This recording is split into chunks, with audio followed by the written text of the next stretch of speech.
It's 8:33 right now, and another battle is brewing between the city council and Mayor Eric Adams. And yet again, it's about solitary confinement at Rikers Island. So over the weekend, Mayor Adams issued an emergency order lifting the 4-hour cap on holding detainees. That order allows detainees to be kept in solitary for more than 60 days, but added reviews every 15 days. So that last-minute move on Saturday came just hours before new rules were supposed to go into effect yesterday. Public Advocate Jumaane Williams accusing Mayor Adams of abusing his power, and he's joining us in the studio to explain why. So, Public Advocate, great to see you.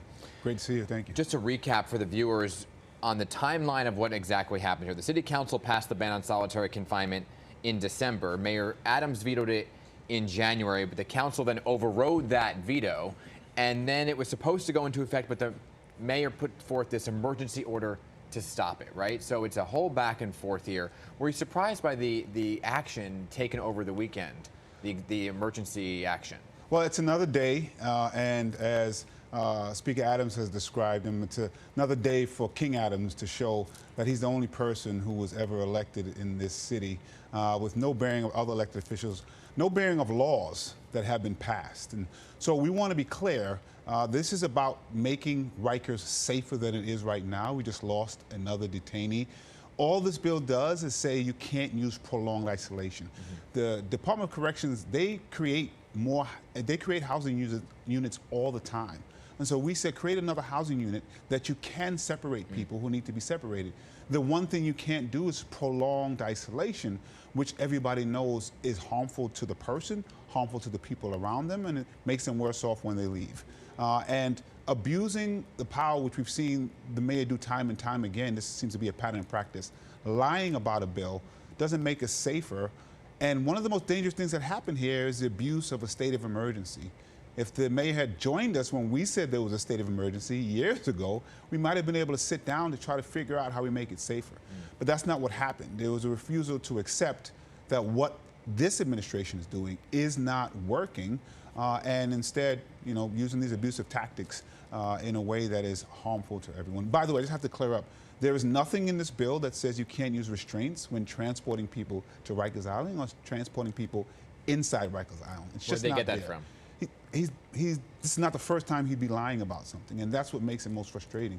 Let's have an honest conversation to figure out how we make things safe for people who are detained there and the corrections officers and the people who work there. This is a dangerous place right now, and so what we're saying is if we want a different result, we should try something different. The mayor hasn't even tried. It's a complete, just obstinate response to everything that anyone else who's elected puts forth. But the federal monitor overseeing Rikers agrees with Mayor Adams and says that it would be more dangerous if you keep this law in place. What do you say to that? Well, there's two things. We were unable to have any conversation with the federal monitor. They said they couldn't speak to us. And so what we have is a federal monitor that we can't speak to and a mayor and administration that won't engage faithfully. But what the federal monitor is saying is that it's so bad because of what the administration is doing and not doing. I don't think that's something you want to advertise, saying that the federal monitor is saying we're so bad that we can't do something. And so we have a disagreement, and also the description of some of what the federal monitor said is in the bill is actually not in the bill. So what we've been trying to do is have honest conversations. This iteration of the bill was put forth about 2 years ago. The first iteration of the bill was put forth maybe 5 years before that. So this has been a long time having a conversation. The mayor likes to pretend that things were rushed when they weren't.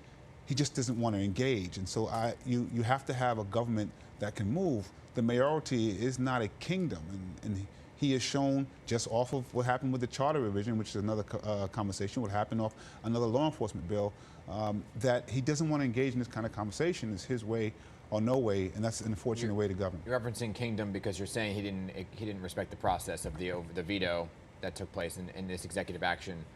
He has the authority to do, but you're saying he should have listened to what the lawmakers said. And don't abuse that authority, because it's dangerous to start throwing around states of emergency. So it's temporary, though, right? This can only last for, what, 60 days? I believe it's 30, and then he has to keep doing it and doing it and doing it again.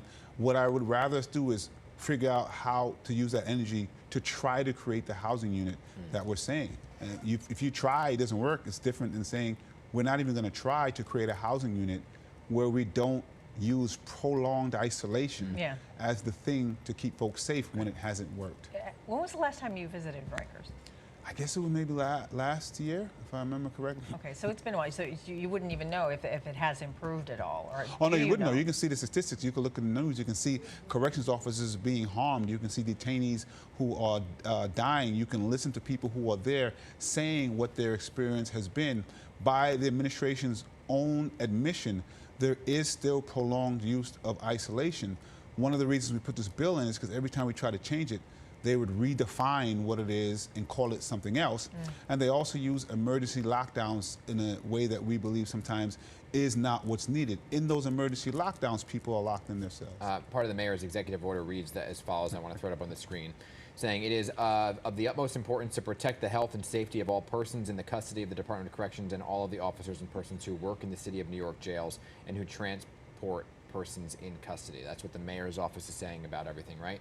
The question here, I guess, is what happens next? And have you spoken to Adrian Adams, the Speaker of the City Council, if there's another action that they can take? Well, one, I agree with that statement. We want to make sure everyone is safe. Mentioning that transport again is just making that up. But we want everyone to be safe, and they're not now. And our office is going to look into whatever it is that we can do to make sure that we create this new unit of separation. You can separate people. You just can't use prolonged isolation and sue if we have to. I know that Speaker Adams and the council are reviewing their what they can do as well, and they've already teed up before this, because we knew something would happen. We didn't know quite this, but they've already teed up the ability to be able to sue if necessary. All right, well, keep us posted on Absolutely. the progress of that. Public Advocate Jomana Williams, thank you so much for being with us this morning. Thank you.